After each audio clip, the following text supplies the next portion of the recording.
estávamos com saudade do nosso amigo Gustavo, né? Por força, talvez, de uma atividade profissional, ele não tem vindo aqui, ou talvez de um esquecimento em face da idade do Gilberto, aquele que é mais. Não da minha idade, mas das dele, da vida também. Ele é mais velho do que eu, Gilberto. Muito mais velho. Ele é mais velho que eu, nasceu primeiro do que eu. Uns 4 minutos, mais ou menos. Então, a palavra do nosso Gustavo, vamos ouvir com toda a atenção, com as melhores vibrações, porque temos a certeza que ele se sente na casa dele.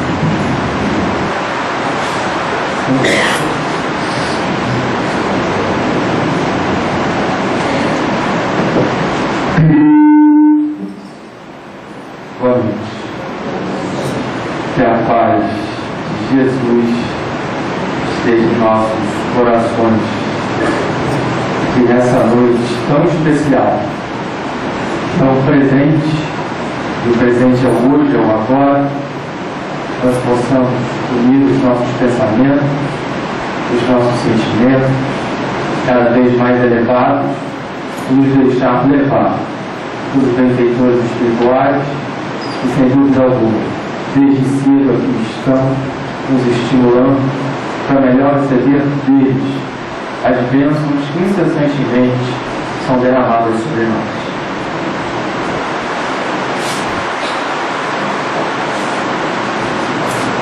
Hoje em dia, em qualquer roda de conversa, em que se fale das questões de uma empresa, em que se discuta a postura do cidadão na sociedade, em que se fale de política, a gente vai ouvir as pessoas falarem certamente em código de ética, código de conduta, código de atitudes, ou seja, conjunto de atitudes, de posturas que norteiam uma pessoa na sua vida, seja na sua vida na empresa, seja na sua vida pública, se for um político, seja na sua relação na família. E pensando sobre isso, eu comecei a me questionar sobre o nosso código de conduta, o nosso código de ética, o nosso código de atitudes, de nós, espíritas, e anti-espíritas, cristãos. Qual é o nosso código de ética? Qual é o código de atitude do cristão? Ora, o código de atitude do cristão é um código tão poderoso, mas tão poderoso, que transforma aquele que o segue, por exemplo, de perseguidor ferrenho em modelo. Não foi isso com Paulo? Paulo, um perseguidor ferrenho dos cristãos, a ponto de coordenar o apedrejamento de um deles. Mas quando passa a seguir o código de conduta, o código de atitudes cristã, ele vira modelo. Hoje em dia nós somos chamados de cristãos, talvez não saibamos ou não estejamos lembrados, mas a primeira pessoa a ser chamada de cristão foi Paulo, aproximadamente 8, 10 anos após a morte de Jesus. Ele, se não me falha a memória, na comunidade de Corinto, por viver de tal forma aquilo que ele falava no Cristo, chamam ele de cristão, porque até então todos aqueles que seguiam Cristo recebiam títulos de homem do caminho. Tal era o nome da casa de Pedro, casa do caminho, numa alusão ao caminho de Deus, homens do caminho ou homens no caminho de Deus. E Paulo, o primeiro perseguidor, que não teve contato durante a vida de pregação de Jesus, segue esse código de tal forma, transforma por seguir esse código a sua vida, que vira modelo e recebe o título que todos nós hoje almejamos, ou nos dizemos, pelo menos, segundo a última pesquisa Ibope, entre 62 e 70, de acordo com a margem de erro, por cento da população brasileira se diz cristã. Maria de Magdala, que na minha opinião é o maior exemplo de transformação do Evangelho, segue um código de ética e se transforma de uma pessoa que valorizava tremendamente o corpo, de uma pessoa que usava o corpo para ter os bens materiais, numa referência, só não maior por conta do preconceito à época contra as mulheres. Só não maior por conta disso. Mas a doutrina espírita corrige. Seja o nosso Chico Xavier, seja a Amélia Rodrigues, através de Paula, com belas páginas a respeito dela. Gandhi, quando se referiu ao nosso código de ética, disse que se todo o Novo Testamento se perdesse, mas se mantivesse guardada as bem-aventuranças, nada se teria perdido. Essas palavras estão na autobiografia que Gandhi escreveu. Por que Gandhi afirma isso? Porque o código de ética, o código de conduta, para aquele homem que usa o seu pensamento, para aquele homem que foge do padrão mental e analisa o código de ética, todas as leis derivam dali. Daí a importância de nós espíritas entendermos as bem-aventuranças, porque as bem-aventuranças são o código de atitude, o código de ética do Cristo e, por consequência, de nós espíritos. A Amélia Rodrigues, numa página muito bonita no livro Primícias do Rei, descreve que era início de tarde, o céu claro, a brisa suave, a população ou a multidão já se aglomerava desde cedo à espera do Cristo, ansiosa por ouvir o Mestre. As pessoas que lá estavam eram as mais variadas. As pessoas que sofriam ou que tinham dor pela perda de um parente, pela perda de uma posição social, as pessoas que sofriam oprimidas pela situação econômica e pela situação política da época, que não era muito diferente da de hoje, em termos de opressão, em termos de exclusão da sociedade. Era variado o público que ali acorria. E aí Mateus escreve, inicia aquele que é considerado o maior ou o mais completo discurso de Jesus, dizendo, ele abria a boca ensinando. Bem-aventurados os pobres de espírito, porque deles é o reino dos céus. Bem-aventurados os que choram, porque serão consolados. Bem-aventurados os mansos e pacíficos, que estes herdarão a terra. Bem-aventurados os que têm fome e sede de justiça, porque eles alcançarão. Bem-aventurados os misericordiosos, porque obterão misericórdia. Bem-aventurados os puros de coração, porque verão a Deus. Bem-aventurados os pacificadores, porque estes serão chamados filhos de Deus. E bem-aventurados todos aqueles que são malditos, porque buscam a minha justiça, porque é deles o reino dos céus. E Jesus continua. O Sermão da Montanha é de uma beleza sem igual. A minha avó me recomendava, eu só falo isso porque eu me sinto em casa, porque senão eu não falaria. No código de palestras a gente não pode fazer essas coisas, mas aqui eu me sinto à vontade. A minha avó, quando me via muito triste, ela dizia, meu filho, abra o Sermão da Montanha e leia. E eu, toda vez que posso, eu faço essa recomendação, porque o Sermão da Montanha é uma exaltação da vida, é uma exaltação do ser humano em potencial, é uma exaltação de tudo aquilo que podemos e ainda não fazemos, mas que está dentro de nós. Então, toda vez que a gente estiver meio acabrunhado, se achando pouco querido, achando que as pessoas não estão dando aquela bola que a gente gostaria que desse para as nossas coisas, abra lá, Mateus, se não me engano, capítulo 5. Se não, dá uma corridinha para frente ou para trás. Vai estar lá, o Sermão da Montanha. Os estudiosos dizem, e os próprios evangelistas dão essa ideia, que ali tinha uma verdadeira multidão. Não uma ou duas, mas eles falam em centenas, alguns chegam a possibilidade de milhares, 5.000 pessoas. Ora, impossível Jesus gritar. Não chora! Não combina com o texto. Não vou gritar aqui porque já sai alto, né? Não combina com o texto.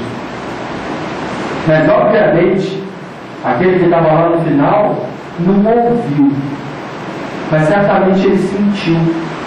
Porque essa é a grande questão do Sermão das Bem-aventuranças. Entender o Sermão da Montanha, e principalmente as Bem-aventuranças, sem a doutrina espírita, sem o que Kardec nos faz no Evangelho, em que dedica vários capítulos a nos esclarecer isso, é muito complicado. É muito complicado. Não foram poucos os que tentaram entender Francisco de Assis, e existem escritos de Francisco de Assis em que ele relata isso, o que movimentou a vida dele, que a grande transformação dele foram as bem-aventuranças. Se a gente olhar a vida de Francisco de Assis, a gente vai ver ele buscando a pobreza. No primeiro momento ele entende literalmente a pobreza física, ele buscando ficar à margem da justiça dos homens, e por aí vai, né? Eurípides passa a dúvida, eu não vou me aventurar na casa de Eurípides a falar muito sobre ele, mas Eurípides tem o ápice da sua conversão, vamos dizer assim, à doutrina espírita, quando o próprio João Evangelista, mediunicamente, através de uma pessoa semi-analfabeta, explica para ele as bem-aventuranças, porque ele não conseguia entender as bem-aventuranças. Como era possível aquilo? Cadê a lógica?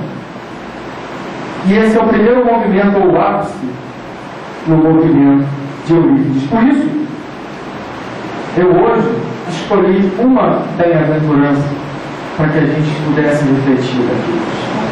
Bem-aventurados os mansos e pacíficos, ou brancos e pacíficos, porque estes herdarão a terra. Eu escolhi essa bem-aventurança por dois motivos. Primeiro, porque Jesus fala claramente que o brando, que o pacífico vai herdar a terra. Ora, nosso planeta é um planeta de provas e expiações, e que há anos os espíritos nos alertam que a transição para o planeta de regeneração já vem acontecendo. Então, um motivador para nós é herdar a terra. Se eu sei ser brando e pacífico, eu vou herdar a terra, ou seja, eu vou para o planeta de regeneração. E não vou ser um exilado para um outro planeta. Então, esse é um motivador. E o outro é porque, por trás de uma atitude, a atitude da mansuetude, da brandura, a atitude pacífica, está a base de tudo aquilo que nós exteriorizamos, que é o nosso pensamento, e por trás do nosso pensamento, o nosso sentimento. A doutrina espírita nos esclarece que não há como nós trabalhar as nossas atitudes se não percebermos a nós mesmos da nossa essência. Quando Santo Agostinho nos recomenda a análise diária do que fizemos naquele dia ou por que fizemos, ele nos recomenda observar os nossos pensamentos e os nossos sentimentos. Esse é o verdadeiro mergulho. Por isso escolhi, para que a gente consiga responder quem são os brancos e, principalmente, como atingir o estado de brandura. Porque eu quero eu realmente quero herdar a terra. Passar para o planeta de provas e expiações. Passar para o planeta de regeneração. Deixar o planeta de provas e expiações. A característica principal do planeta de regeneração é o bem se sobrepondo ao mal. O contrário do planeta de provas e expiações, aonde, apesar de termos uma quantidade de pessoas propensas ao bem, somos tremendamente tímidos na nossa ação, acabrunhados, envergonhados de fazer. Eu costumo dizer, e na verdade costumo observar, que infelizmente no Rio de Janeiro cada prédio tem o seu mendigo. Cada prédio tem o seu mendigo. Basta você abrir a porta e você vai ver ali na sua porta. Em qualquer lugar. Pode ser na Zona Norte, na Zona Sul, na Zona Oeste. Aonde você for, você vai ver um mendigo na sua porta. E ainda assim, na grande maioria das vezes, as pessoas preferem jogar uma piolina na porta para ele não voltar do que pegar o resto de comida e dar para ele. Mas a grande maioria das pessoas que estão ali no prédio, muitas delas já têm uma atitude boa, às vezes engajados em tarefas, mas são tímidos de pegar ou têm vergonha de pegar e levar até aquela pessoa um prato de comida. Num planeta de regeneração, esse tipo de situação não aconteceria. Por isso eu quero falar.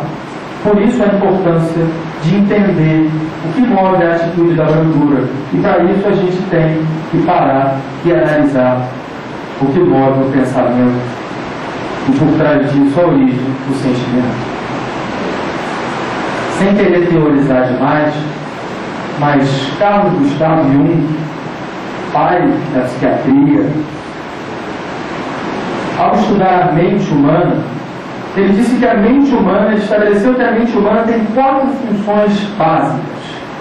A primeira, percepção, sensação, responsável pela realidade material, pela questão física, pela questão da matéria, pela questão das sensações. A outra, o pensamento, responsável pela razão, pela reflexão. A outra, o sentimento, responsável pelas emoções. E a quarta, a intuição, responsável, ou querendo dizer, aquele que transcende a realidade das 3 anteriores: da percepção, da matéria, da sensação, da emoção e do sentimento e do pensamento.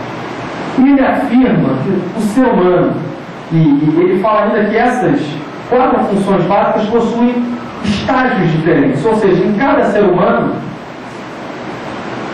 o grau de desenvolvimento de cada uma delas é diferente. Um tem um pouco mais desenvolvida a questão dos sentimentos, o outro da intuição, outro das sensações, mas o ser humano só atinge o seu equilíbrio, só atinge o seu ápice quando essas 4 funções estão em equilíbrio. Veja, o ser humano, Jung fala do nosso momento na Terra, não fala do espírito superior.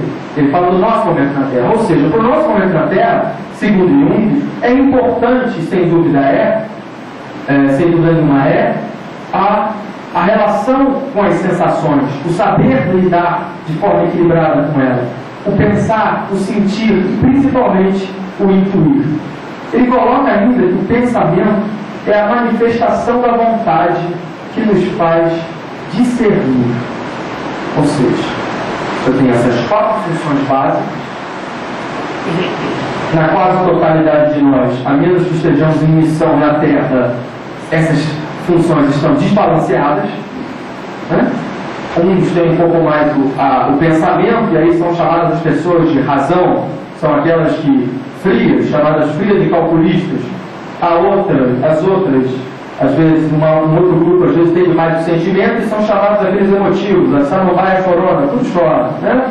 O outro tem mais a percepção e sensação, é aquele que a gente diz que é aquele grupo que só busca o prazer, não pensa nas consequências. E o 4º grupo tem exagerado a intuição, que a gente fala, esse aí é o maluco, beleza, está sempre no mundo da lua, né? Não é nenhum desses 4, isoladamente, mas os 4 em harmonia. E quando ele fala que o pensamento é a manifestação da vontade que faz o homem discernir, ele junta esses 4 atributos. E aí ele coloca claramente a necessidade do homem saber pensar e saber sentir. Aí vem a pergunta: será que nós somos livres no nosso pensar e no nosso sentir? Será que nós temos efetivamente liberdade de pensamento? Eu penso aquilo que eu quero, ou eu sinto aquilo que eu quero?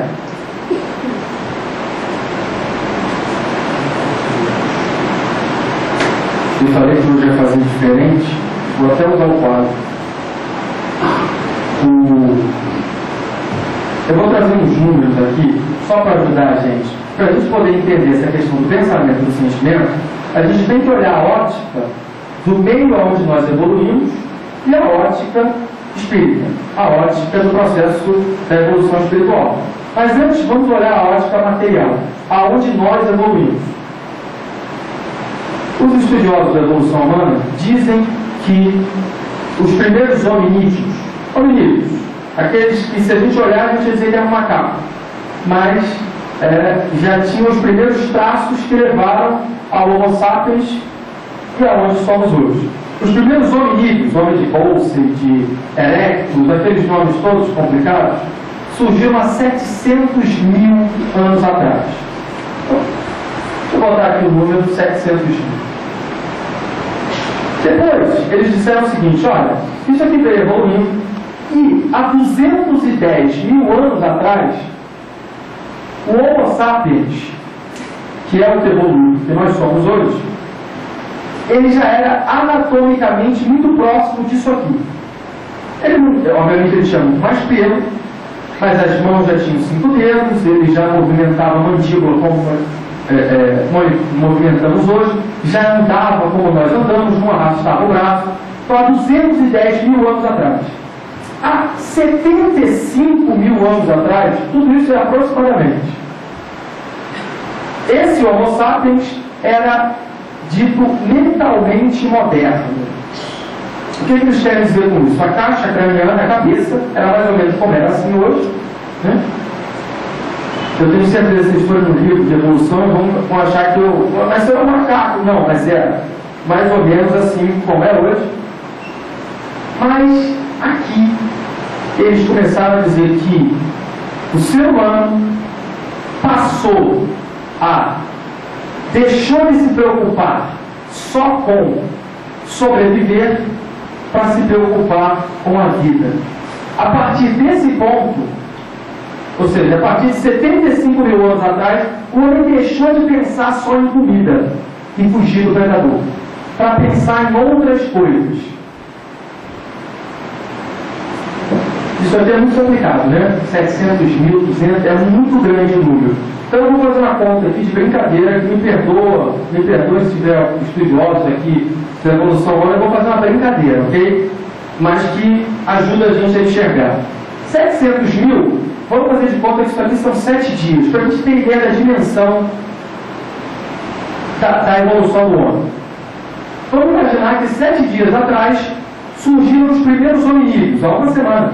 Ou seja, aqueles primeiros macaquinhos, todos variados, mas já não macacos. A gente chama de macaco, a gente vai olhar e achar, mas não era. Eram hominídeos. Eles já tinham uma estrutura, né? Esses hominídeos levaram 4 dias, ou seja, apenas 3 dias atrás, para sobreviver só, que era o Homo sapiens. E levaram mais 6 dias para poder parar de pensar só em comida. Então é um dia atrás. Ou seja, na nossa semana de 7 dias, e a data zero é hoje, nessa minha brincadeira de uma semana, durante 6 dias, no nosso processo evolutivo, e a grande maioria de nós evoluiu aqui, pode ser que aqui tenhamos exilados de capela, mas esse número já é bem pequeno, segundo o próprio Emmanuel, em A Caminho da Luz. Nós levamos 6 dias nos preocupando só em sobreviver. O que era o mais importante aqui? o ego. Farinha pouca, meu peão primeiro. Isso era fundamental, isso não era egoísmo, isso era sobrevivência. Se ele não fizesse isso, ele morria. Se ele fosse ficar, não, peraí que eu vou dar primeiro para minha esposa. Né? Pode ser que hoje em dia alguém ainda pense isso, assim, não, né? Mas naquela época, hoje já é desvio da lei, mas naquela época não. Naquela época, dar primeiro para a esposa era errado, porque senão ele podia morrer e não sobreviver a espécie. Ele tinha que comer ele e esperar que os mais fortes comessem, porque senão nós não estaríamos aqui hoje. Durante 6 longos dias de uma semana foi só aí. E aí, ou seja, ontem à noite, se hoje agora são 8h20, ontem às 8h20 nós começamos a pensar em alguma outra coisa que não fosse comer e sobreviver. Vocês querem ficar mais espantados ainda? Há 300 anos atrás, ou seja, há 4 minutos atrás,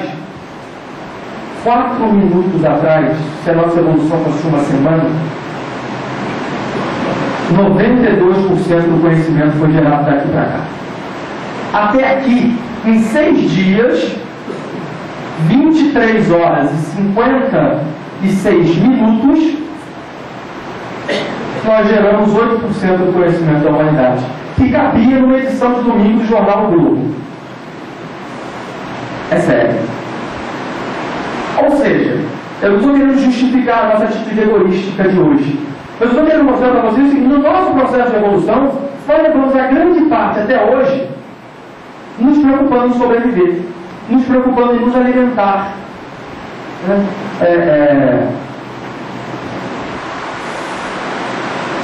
E nos últimos 4 minutos é que a gente desenvolveu esse potencial tecnológico. Tem algumas pessoas, tem alguns rostinhos aqui bem novinhos. Se a gente for perguntar o que é um mimeógrafo, não vai saber. Papel xerox, papel carbono. O que é papel carbono? Pega para quê? Né? Qual é a lógica? Máquina de escrever, errou uma letra, ah meu Deus. Caneta tinteiro. Algumas pessoas têm hoje que acham bonita a caneta tinteiro. Lembra do primeiro telefone celular? Você precisava de uma bolsa só para carregar ele. Né? Era um tijolo e era sinal de status. Quem tinha era importante. Não pegava em lugar nenhum, mas o pessoal não dava o trambolho, não. Isso tudo numa evolução intelectual, do pensamento muito grande. Volto a dizer, isso não é justificativa, mas isso demonstra as nossas dificuldades hoje de quebrar o nosso padrão do egoísmo. Por isso Kardec e os Espíritos falam que o egoísmo é a grande chaga da humanidade. Nós precisamos quebrar o padrão do egoísmo. E não é fácil, porque durante muito tempo a gente aprendeu na carne que se não fosse daqui a pouco eu primeiro eu morria. Quebrar o paradigma hoje é complicadíssimo. Quebrar o padrão, ter a liberdade de pensar diferente é complicado. Jesus pensou diferente, olha o que aconteceu com ele. Paulo, quando pensa diferente, as marcas do Cristo que ele carregava nele, e tantos e quantos que pensaram diferente, como foram ridicularizados. Recentemente, para a gente ir longe, dentro do próprio universo espírita, Chico, pensaram diferente, ainda dentro do movimento espírita, era uma postura humilde, e não era falsa humildade, era a postura de quem tinha consciência das suas dificuldades, mas ainda assim era incompreendido. Ah, isso não é uma falsa humildade. Ele está fazendo jogo. Por quê? Porque desafiava quebrar o padrão vigente. Nós não gostamos de quem quebra o padrão. Quem tem filho, sobrinho vai ver. O que a criança pede? Mamãe, eu quero a mochila da Meninas Superpoderosas. Aí você gosta, mas essa outra aqui é muito mais bonita. Eu sei, mamãe, mas todas têm essa. Se eu não tiver, eu vou ser diferente. Se eu não tiver, eu vou ser diferente. Quebrar o padrão. E aí, quando a gente vai para a doutrina espírita, a gente percebe que além disso tudo aqui, que está em nós, a gente tem 2 processos fundamentais para entender que é o processo de ondas mentais e de impulsão mental. Para a gente poder entender esse processo, a gente precisa estudar bastante um livro. Aqui é diferente, mas na minha casa o pessoal estuda pouco, que é a Gênesis. E dentro da Gênesis, no capítulo 14, eu tenho um grande amigo que me ensinou a estudar André Luiz. Eu comecei a estudar André Luiz com ele há bastante tempo atrás. E eu, quando a gente foi no curso, ele dava curso na minha, ele era desta casa, mas começou a dar um curso na minha casa. E eu lembro que no eu fui cheio de empolgação, de alegria, com os livros de André Luiz todos debaixo do braço. E ele veio para mim: Gustavo, guarda isso tudo. Ué, mas não vamos estudar André Luiz? Ele falou: não. Um mês ou mais estudando a Gênesis capítulo 14. Porque se você não entender a Gênesis capítulo 14, fluidos, você não vai entender André Luiz. André Luiz vai ser uma obra de ficção para você. Você não vai entender como é possível ele explicar, por exemplo, a localização de nosso lar em cima da Maria de Guanabara. Bom, passa um avião ali, quem faz a ponte aérea, passa ali, ninguém olha pela janela e dá tchau para o André Luiz, né? Para o Alves, André Luiz. Não vai entender como que dois corpos ocupam o mesmo lugar no espaço. Ocupam na realidade material. Mas se nós formos abranger para todas as realidades, ocupam. Gênesis capítulo 14. Não vai entender como que os nossos processos mentais e emocionais geram desequilíbrios físicos e orgânicos, hoje, coisas que os médicos começam a falar. Quando Kardec publica a Gênesis, ele foi tremendamente criticado, em alguns pontos ridicularizados, porque ele vai contra a ciência da época. Os conhecimentos que Kardec traz ali são contrários aos conhecimentos da ciência da época. Só que ele mantém, e hoje, grande parte do que lá está é a corrente. Sabe esses filmes aí de ciência que estão passando agora? Quem somos nós, aquelas coisas assim? Ponto de mutação, que é muito bom. Você não pegar